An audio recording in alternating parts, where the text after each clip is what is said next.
Welcome back, everyone. Welcome back. Uh, I'm so excited to be back in these interviews again. This week's been really fun. I feel like after taking a break, coming back, having these conversations, glad that you can tune in. If you're missing them, you can always go to bizbookpublishinghub.com where new episodes are released every Tuesday and Thursday as an audio show. We can go to my YouTube and see all the past episodes as videos. Without any further delay, let me introduce this week's episode. Today's guest collaborates with extraordinary women from diverse backgrounds who aspire to leave a legacy through powerful, purpose-driven books that change their world and the world at large. She's an accomplished book collaborator, editor, and ghostwriter who specializes in memoirs and thought leadership books. She brings a unique perspective to the book writing industry with over 15 years of experience in business coaching, facilitating executive mastermind groups, and working alongside women leaders. Her clients include debut authors and accomplished leaders who share remarkable stories of resilience, leadership, and impact. From concept development to editing, publishing, and marketing, she guides her clients through every step of the book writing journey, helping them craft stories that inspire, inform, and ignite change. With a passion for amplifying the voices of women who have overcome the incredible odds, she believes every story has the power to transform perspectives and improve the world. Her expertise lies in helping women shape their life experiences into compelling narratives, whether through memoirs, prescriptive nonfiction, or thought leadership works. Please join me in welcoming Susan Baracco. Susan, welcome to the show. Hello, thank you. Great to be here. I'm so excited to dive in, but first, a very quick word from our sponsor. All right, Susan, I'm always curious about how the experts that I have sort of gathered in my network, how you all came to be folks that serve an author. Like, what is in your history that made you think this is what I want to be doing with my life? Because it's clearly your passion. But where does it all start? My goodness, it started a very long time ago when I was little. Honestly, I started writing when I was a child, started journaling as a fairly young kid, and didn't realize that writing was a passion for me for a long time. Ended up in college, got through school, ended up in college and started studying language. And at that time, I realized I didn't know what I wanted to do. So I kind of transitioned over to English. I ended up with an English degree and a minor in language and business, and still didn't think of writing as a career, honestly, at that time. I didn't want to be a journalist, work for a newspaper or something like that. I had kind of a limited view. And it took several years for me to stand still long enough for the writing career to catch up to me. And it's always been a part of my life through every career I've had. I've always been like the go-to person in the office, people coming to me saying, can you edit this for me? And, doing a lot of writing throughout my career.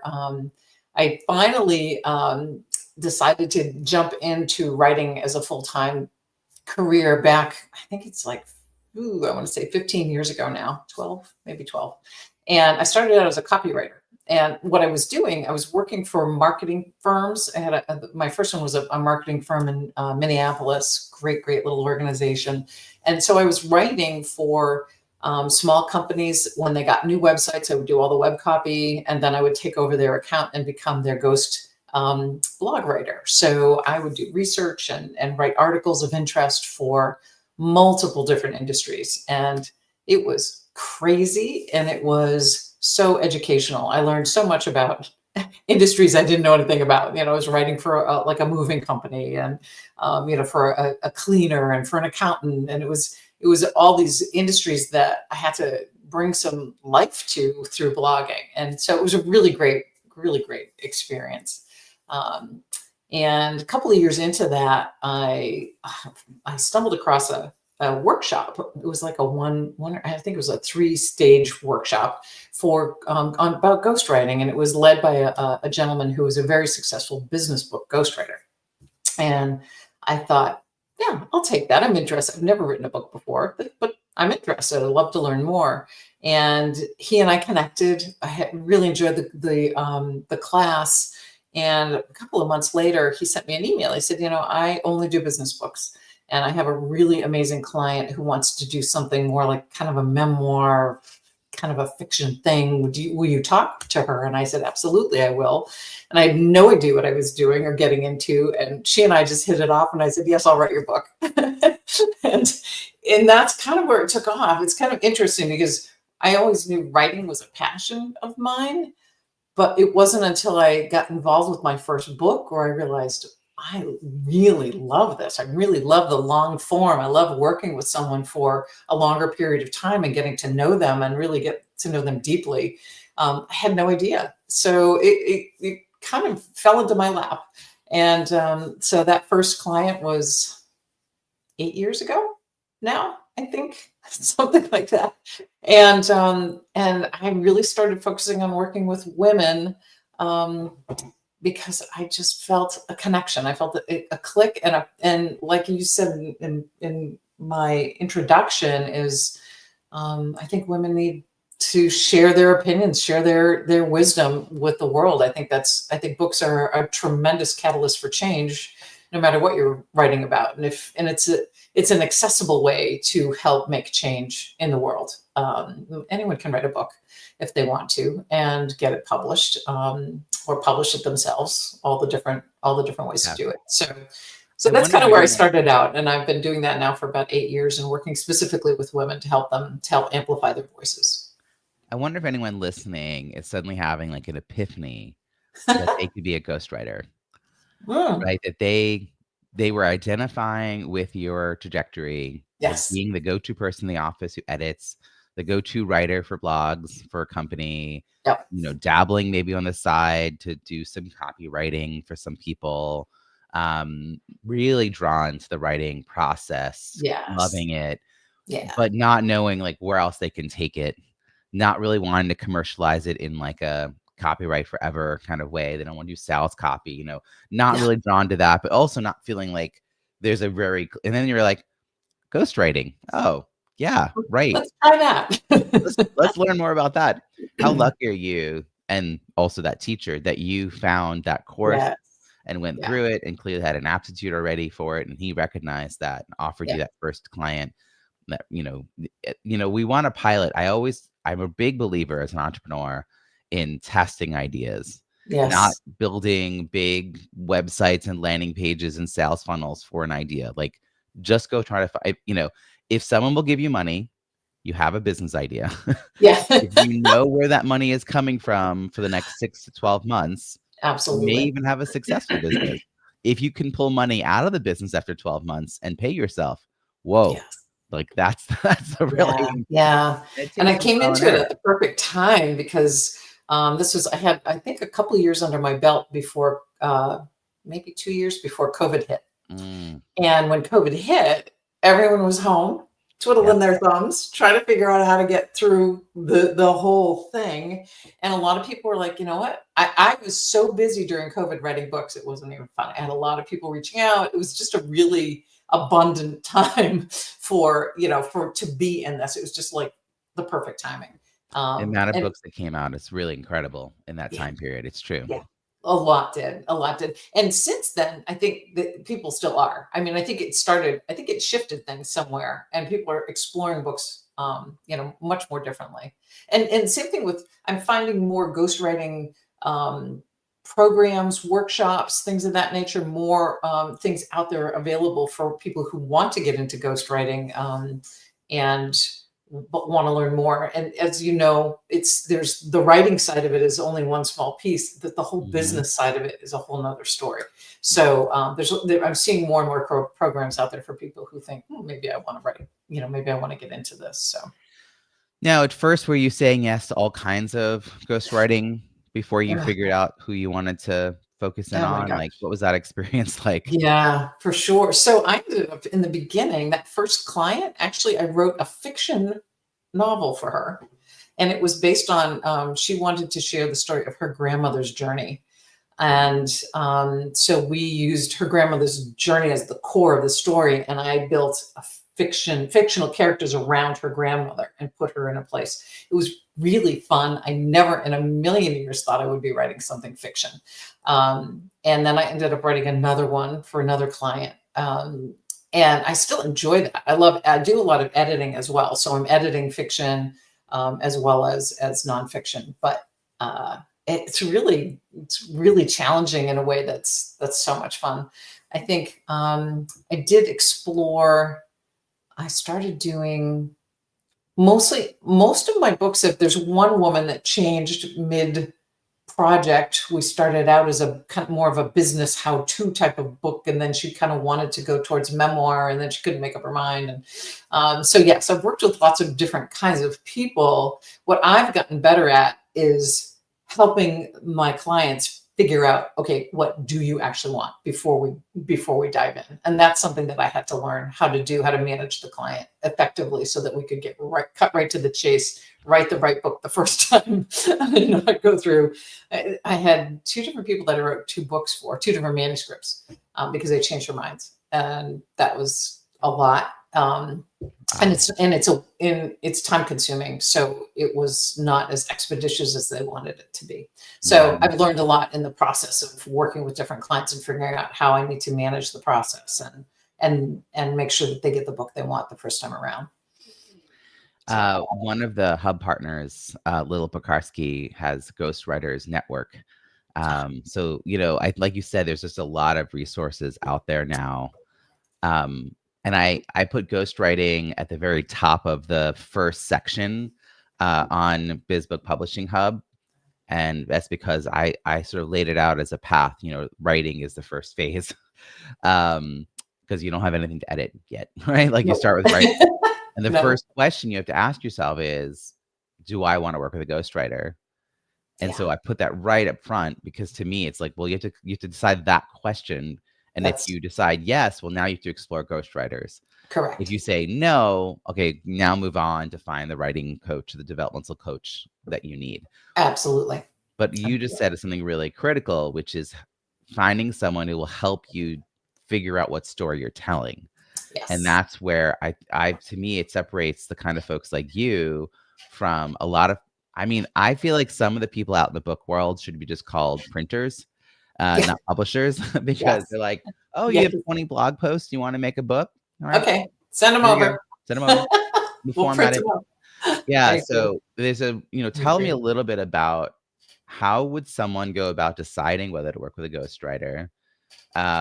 What are some questions they might ask themselves? And then what are questions they should ask of the ghostwriter to see if it's even a good fit? So that's kind of multiple questions there. Multiple questions, absolutely.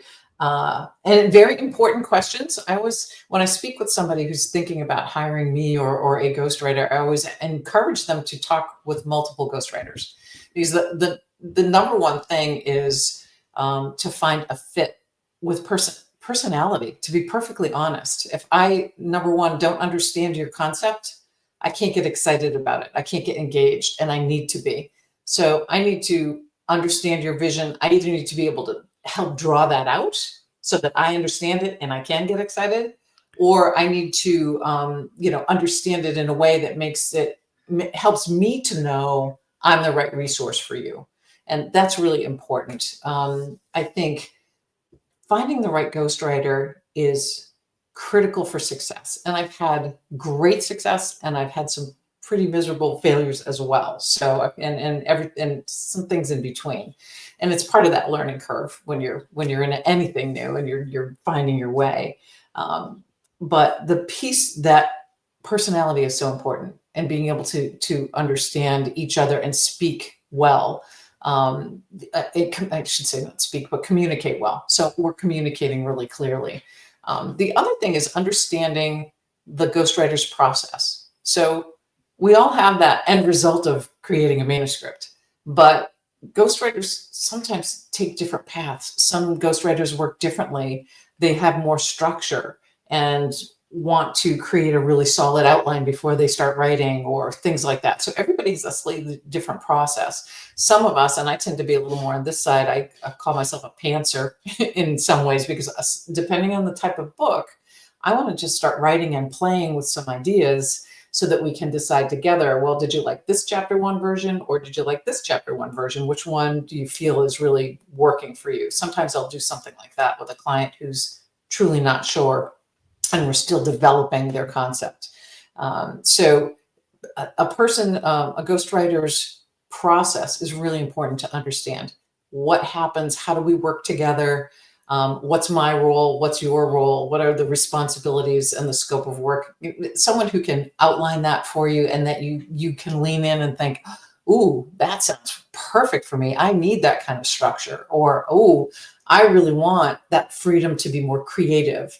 Some people are, diving into this process and thinking, I haven't been creative in years, and I'm excited about using this time and this book to kind of indulge myself in the creative process. So it's important to understand how a ghostwriter works, and what their guidelines are, what their process is. I think that's probably number one and the most important thing. And I always look to see if at the end of a conversation, are we finishing each other's sentences? Am I in agreement? I'm excited. My energy level is up and matching yours. Those are important things, because I see what you see. I'm like, oh, this is what I want my book to do for me, for my clients. I get it. And I can get you there. If I can't get you there, I'll be honest. I'm absolutely, because it's a long process. It often takes months, potentially years, to work with a client to get them to cross the finish line, depending on the type of book and people's availability and things. There's a lot that goes into it, but it can be a long process. So I need to really be as excited about your vision as you are. I really appreciate all of that. And I'm curious, who's the project manager in that relationship, or does that change depending on the ghostwriter and the client? I really make sure that I manage the project. That's, for me personally, and the way that I work, is my role is to make sure that if we have deadlines, that we're meeting them. That's critically important. If a client, especially if a client has managed to secure a traditional book deal where maybe they have an advance, and where the publishers are going to set deadlines, you have to meet them. It's really kind of important. If it's a self-published or maybe a hybrid published book, you have a little more flexibility in that. But I believe that I work with mostly first-time authors. And so that's why it's critical for me to drive the project, to make sure I know what to expect. I know what's going to happen. I know how we need to work to get this done. If you've never written a book before, you have no idea. And you're relying on me to guide you through that process and to make sure that we get to across the finish line. I think that's one of the benefits of authors, particularly first-time authors, working with experienced professionals, because we know what's around the corner. Yes. We can kind of give a heads up. We're about to get into an intense period. What else is on your calendar? I'm going to need a lot of your time and attention for this next section, that kind of thing that they may not realize and plan accordingly, and that will throw them in a loop when they're actually asked to do more. But how does someone decide to have a ghostwriter though? Like, I'm still feeling like, not flummoxed is not quite the right word, but obviously he's a busy person who has something important to say. I mean, that seems like a baseline, but are they nervous about writing it themselves? Are they feeling like they can't tap into that creativity? Like, what are the phrases that someone might say who's thinking about writing a book that would make them say, have you thought about working with a ghostwriter? Yeah. So I think the number one thing that I encounter is time, is a lack of time. Sometimes the people that I work with, the clients I work with, don't have the patience for the process. Like, I know how to write, but I'm just not interested in doing it. I know what I want to say. I'm excited about creating a book. But I don't have the patience to sit and write. And other people do. So other people are like, no, I want to do it myself. And that makes sense. So I think if you're really strapped for time, is the number one thing. But the second thing is, if you feel like you're just not a strong writer. I can tell you that as an editor, I see an awful lot of manuscripts where I'm thinking, people are trying to do this themselves. The editing process becomes more involved if you're not a strong writer. So you're going to spend some effort to clean up the manuscript after you've written it. It's not that you can't. It's just be aware that that's going to be part of it if you write it yourself and you're not a strong writer. And understanding how to craft a story, I think that's the thing that I might be a great technical writer. Maybe I'm working with a woman right now, and I told her up front, I said, your writing is probably going to be too academic. And in nature, you're brilliant. She's a brilliant woman. It's not that she's incapable by any means, but she's in an industry where there's hard, fast rules. She's like in the finance industry. And so there's all this. And I said, your tendency is going to be academic. So that's what I'm going to be looking for. We need to make the book as readable and approachable and enjoyable as possible, regardless of what we're talking about in the book. Right. And that's true of business books as well. You bring people that have this brilliance with business and they know what they're talking about, but it's too dry and it's too boring, honestly, to read. You need to bring story and color and some life into those pages. So that's the most important. The other thing that I encounter is people, English is their second language.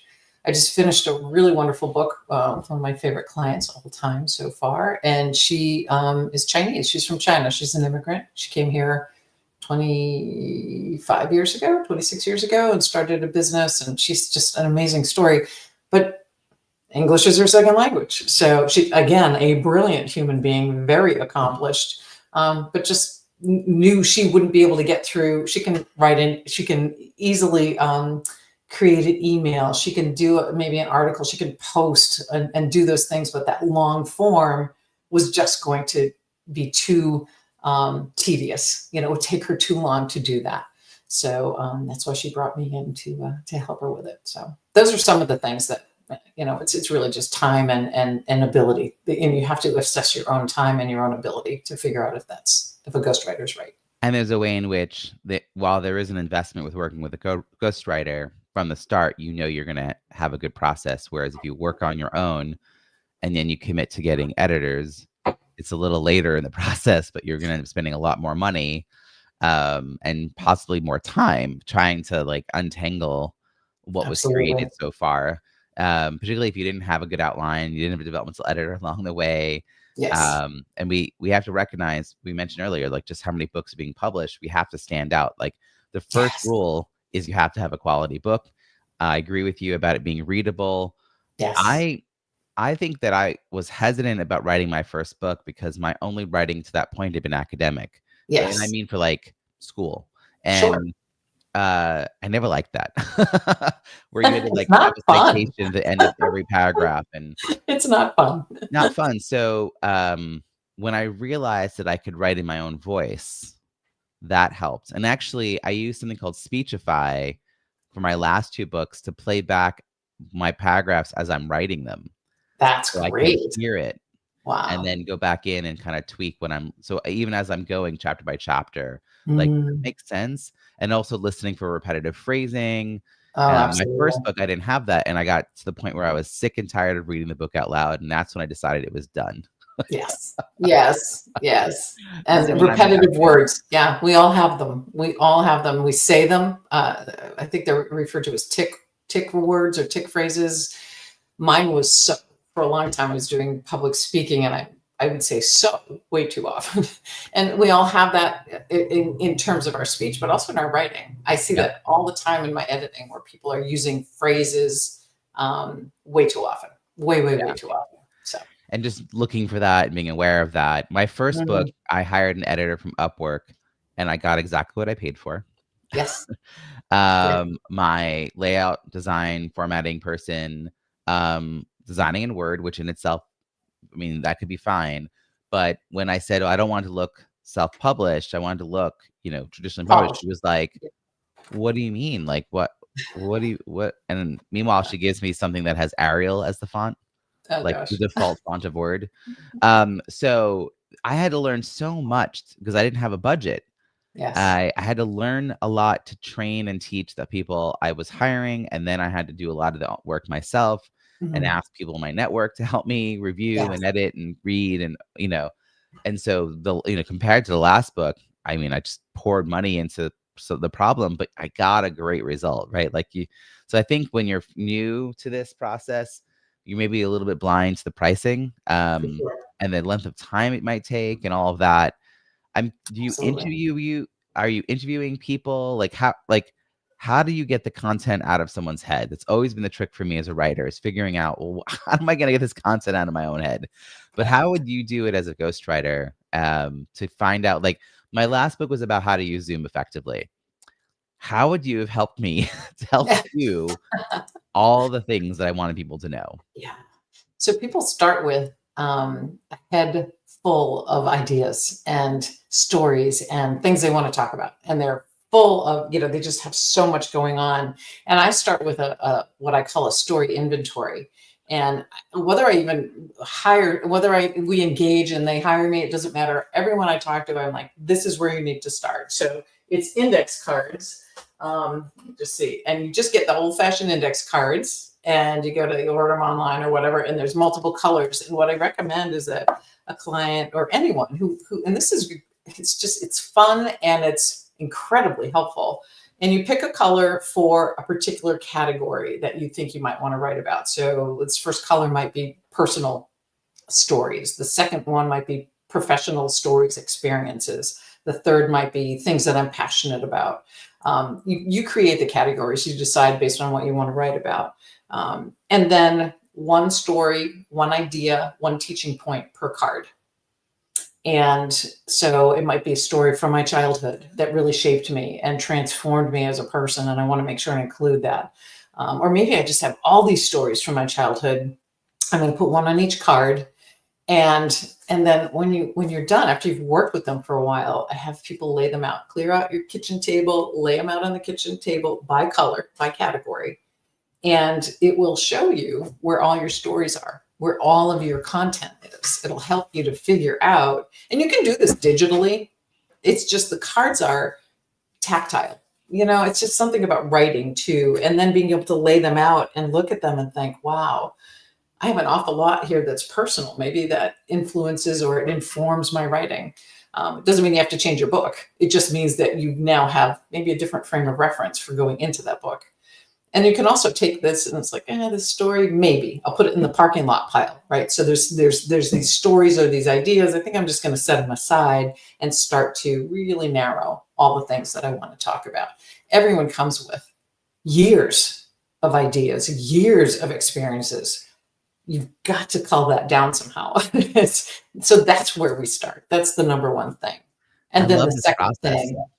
I just want to talk about this process for a minute before you go further, because I think I remember Pat Flynn, who's the host of a podcast called Smart Passive Income, who documents everything he does in his business. He was working on his first book and he was doing something with index cards, and he had them like all over a big table. Then he had them tacked on a wall and he was moving them all around. Yes. And exactly what you're saying, like trying to find, well, these things kind of hang together.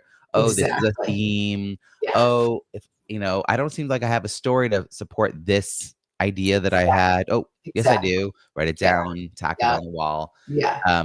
It's such a good idea to get the information out of your head. I did do it's a sort of version of this. I did do some mind mapping for my first book to get ideas out, which is similar in concept, but I was using an electronic format that you could kind of drag the nodes around and move things up and down. And eventually that helped me create an outline. But exactly. I like the idea. They could be with you as you have an idea, you jot it down, you add it to the pile. It's really cool. I think it's a tangible way forward for someone who's like, I think 2025 is the year. I think we're going to do it this year. Well, start with this, like take a story inventory. Yeah. And if you're not a writer, it's actually great because I tell my clients, like, write one thing on the card, one bulleted item that when you look at it, you go, oh, that's right. That's what I was talking about. That's what I wanted to remember, right? It's just one thing per card. So if you're not a writer and you're not comfortable with writing, it's a really accessible way to start capturing all those ideas and those experiences and those things. And that's just one tool that I use. I use a couple of others as well. But then when we get into the process itself, we meet on Zoom and I hit record. And I use the transcripts. And one of the things that I like to do is I tell people I bring a beginner's eyes. I bring fresh eyes to your story. So you tell me your story. And for you and your example with writing your book about Zoom, I would say, no, wait, back up. Like, explain that to me again. Tell me a little bit more. Let's break that down a little bit more. I use the analogy of, I remember somewhere a story about a little boy having to write the instructions for making a peanut butter and jelly sandwich. And you just don't really, well, you need 2 pieces of bread and then you need peanut butter and jelly and you just put them together. And it's like, well, do the 2 think well, now wait a minute. Like, so how much peanut butter do you put on and how much jelly? And then do they go together? Do they go on top? How do you do this? And you don't think about it because we all just know how to make a peanut butter and jelly sandwich somehow. But if you were to actually explain to someone how to do it from the beginning, there's things that you're so comfortable with that concept that you don't think about it, versus if it's something that's foreign to me, I'm like, wait a minute. You're ahead of me. Let's slow it down a little bit. Tell me how you got there. Tell me how come you only need a tablespoon. Do I need the whole jar? That kind of thing. There's details that we tend to overlook because we're so comfortable with the story. We're comfortable with the process. And so my job is to slow people down and see. When I was working on my second book, Small List, Big Results, I have a process in there about how to wake up your network. And it's something that I developed over years working with clients. Yep. Well, when you're working with clients, you give them a task. They go and they, spend a little time over that next week playing around with it. They come back, they talk to you, you help them course correct. So when I went to write it down, I had steps 1, 4, 7, and 10. Yeah, I did not know that I had steps 1, 4, 7, and 10 until I realized that someone who did not have me in their ear could not complete this. And I did a series of workshops where I had people actually paying me to get access to the program and then meet with me to answer questions. And that's when I realized I needed 1A, 1B, 1C, 2A, 2B, 2C, like an ongoing, for it to really stand on its own. And I like working with editors and content, developmental editors and editors who understand my work enough that they're interested. Like they're curious. They're an end user. They're a person who would probably want to buy this book and read it. Right. And so I was really fortunate. The editor that I had for my last 2 books, Linda Popke, was a person who was interested in the way I was running my business, was interested in running Zoom events. So like you said, that fresh set of eyes, but also that curiosity around, wait a second, if I were to do this myself, I'm still missing a step. Yes, exactly. And because it's intuitive, you just know how to do it. So you just do it and you blast over all these steps. And it's like, no, come back, bring it down to my level. And I find that with details. Oftentimes I'll be talking with a client and they'll say, oh, well, I had this thing happen to me when I was a kid, but it was no big deal. And I'll be like, ooh, time out. What did you survive? Like, what did you go through and survive? And they're like, oh, no, it was no big deal. No. No, actually, that's a very big deal. Let's back that up. And I think that's the piece, you were asking me earlier about working with either a ghostwriter or a book coach or someone to help you with the book, is that you have blind spots. I talk about blind spots recently with a client, and the things that you're just so comfortable with the memory that you don't see, like, oh my gosh, you were how old and you survived all of that? That's a story. That's an important part of who you are. And it shaped you. And they'll be like, oh yeah, I guess it did. Like they don't know what they don't know. And we all have that. We all have our blind spots. So working with a professional to help pull some of that stuff out is really important to your book process. And whether you're a business book, maybe even more so with a business book, we tend to be very blind. Well, that was a long time ago and it doesn't matter. It does matter. You asked me at the beginning, like, where did I start? I went all the way back to, like, when I was a kid, I used to journal and I used to write stories. That's important because it shaped me to today. And I think that when you're writing a book, you need to be able to pull some of those things forward. You don't have to talk about them a lot. You don't have to devote 3 chapters to it, but might be an important story that helps inform your reader, and that it's a connection point for that reader too. Yes, because there are a lot of people who can teach any skill you name. Like there's going to be a line of people who could teach that skill, but people want to relate to you. And they feel like, oh, you get them. You have that common experience. Absolutely agree with that. When I think about writing these books and finding the right people. A lot of it's about finding a community. I keep advocating for authors to spend time in an author community, writers writing books, because there's things you just even don't know. Like, you don't know to even ask about. And then you also have to find reputable experts to work with, because it's unfortunately very common to hear about people who, whether purposely or not, I feel like they're wasting their money. Like, they may or not have been ripped off. But I have a client I did a launch for. It was a research book, like, meaning it was a nonfiction book, and she had done research. She happened to work with a publisher who had never done a nonfiction book before. So the 3 times they edited quotes, they edited direct quotes from the book. And she had to keep saying no. Like, these are direct quotes.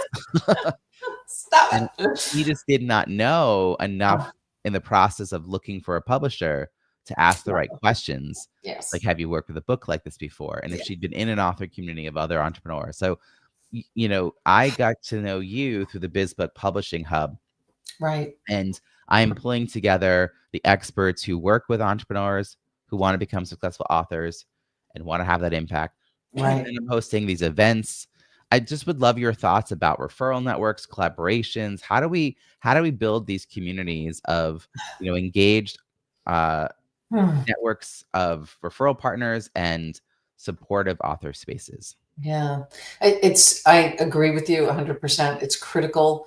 So many clients that I talk to come into this as brand new. And I have an article on my website about, it's like a spaceship, and it's like this you're stepping into a parallel universe or something when you get into book writing, because it's like nothing you've ever done before. And I actually liken it to, you don't know what it's like to have a baby until you actually have one.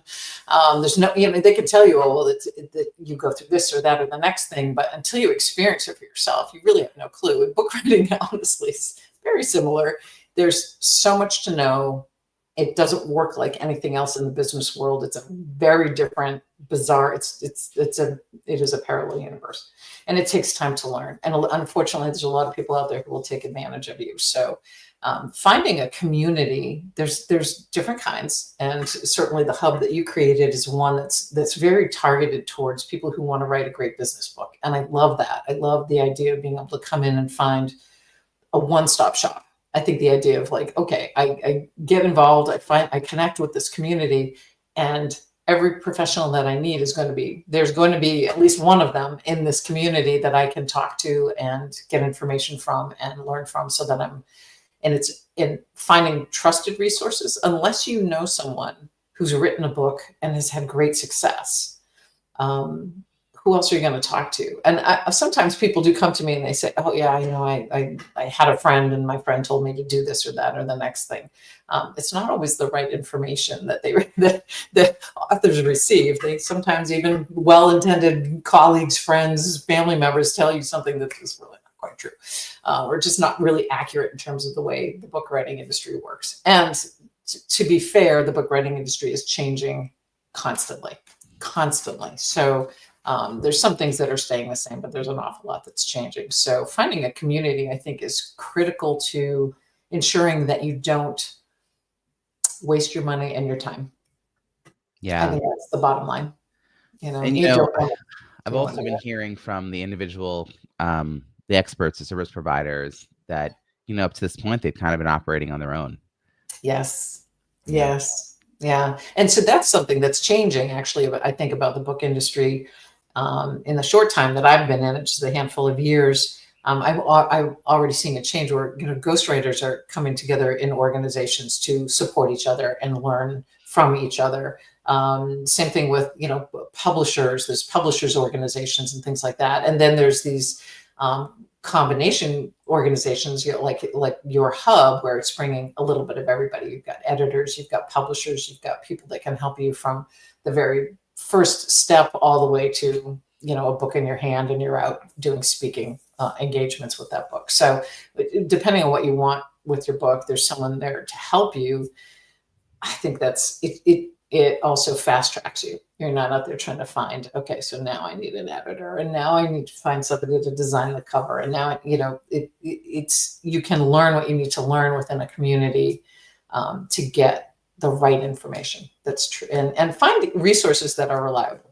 I think that's the tough part. I just read somebody somewhere, a gentleman who had a terrible experience with a ghostwriting, I think it was a ghostwriting agency or something, which was crazy to me.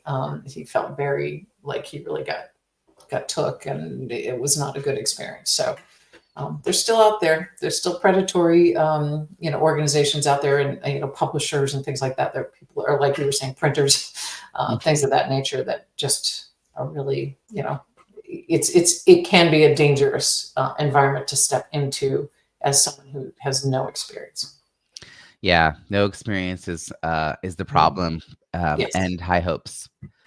Like it's a combination of I don't really know what questions to ask, and I really want this to work, Yes. which sets High you up to be hopes. kind of vulnerable to Yeah, people who absolutely. will take you for a ride and Absolutely. not take you a place you want to go. And yeah, and even the individual contributors, I'm having some interesting conversations, even with someone like you around, people who are starting to narrow the focus of their business or Yes. saying, I like doing this part and this part, but not this other part. And then realizing that someone else could possibly take on that part and they can make a Absolutely. referral. And Absolutely. before they were like, well, I had to do everything because I was B and Yes. I was everything. So I couldn't turn people away. I couldn't be like, well, I'm sorry. That's the only steps I do. So Absolutely. it's very interesting how it's evolved in the past year. Yes. In a moment, I'm Yes. going to ask you for your best advice for someone who's Okay. writing a book to help them grow a business, and you've Okay. already offered so much. But particularly with the lens, I know you've done some nonfiction, some prescriptive nonfiction, working with entrepreneurs who have memoirs that are a little more businessy. So with that sort of lens in mind, but first, a quick word from our sponsor. All right, lay it on us, Susan. What's the advice that you have for these authors? Oh my gosh. Don't go it alone. And it doesn't mean that you have to invest lots of money to hire all of these people. If you find one resource that can help you, that might be all that you need. But just don't go it alone. I think it's really important to find a resource that can guide you, at least for the start, or maybe for the finish. I mean, there's just so many steps to the process, but really find. I think, and you mentioned the word referrals a couple of times. Ask around, ask your friends, anyone you know who might have written a book already. What did they do? What mistakes did they make? Because I guarantee you they made Yeah, mistakes, right? Everyone who's written their first book is probably saying, well, I'll never do it that way again. They're going to have something to share with you. So don't be afraid to ask. And come into it with an open mind. I ask all of my clients to come into this process with a really open mind. Sometimes people come into it and they say, I'm going to write a book about this. That's what I want. This is what it's going to be. And I can tell you that a book has a habit, and I'm sure that you have found this too, of it takes on a life of its own. Once you start writing, it's like, oh, I hadn't thought about that. Wow, all these things start coming up. Maybe it's from those index cards that you filled out where you're thinking, I never thought I would include that in my book. And here we are, right? We're putting things in here that I didn't expect. So the best books come from an open mind. Someone's coming into this saying, wow, I've got all these great ideas. Let's see when we pull it all together, what's it going to look like? And I think come into this with an open mind, be ready to embrace the creative part of it so that you can pull out the best from what your best wisdom, your best experiences, and put those in there and really make a difference for your readers. I love this, and I'm so appreciative of this conversation. Susan, how can people find you and follow your work? I am a LinkedIn person. I love LinkedIn. I'm there all the time. So it's just S Baracco is my profile. So it's LinkedIn / I can't remember the thing in between, but it's Slash in. in. Thank you, and then S Baracco. So that's the best place to find me. And at my website, so it's storyarchitectforwomen.com, and I have contact information in both places, and I would love to hear from people if they want to. I do a lot of brainstorming with people, and that's actually a lot of fun for me. So welcome the inquiries. We'll have all these links in the show notes at bizbookpublishinghub.com, including a link to Susan's book, 6 Things No One Tells You About Writing a Book, What You Need to Know About Your Book Journey Before You Hit the Road. Love that title. Yeah. And at bizbookpublishinghub.com is also where you're going to find the other referral hub partner experts, the events that I host throughout the year for writers and authors, the Kindle cross promotion campaigns that I organize throughout the year. Lots of great resources for authors and would-be authors. So definitely check all that out, and check out the past episodes of the BizBook Publishing Hub podcast at bizbookpublishinghub.com. Susan, thank you so much for this conversation. Thank you. It was great fun.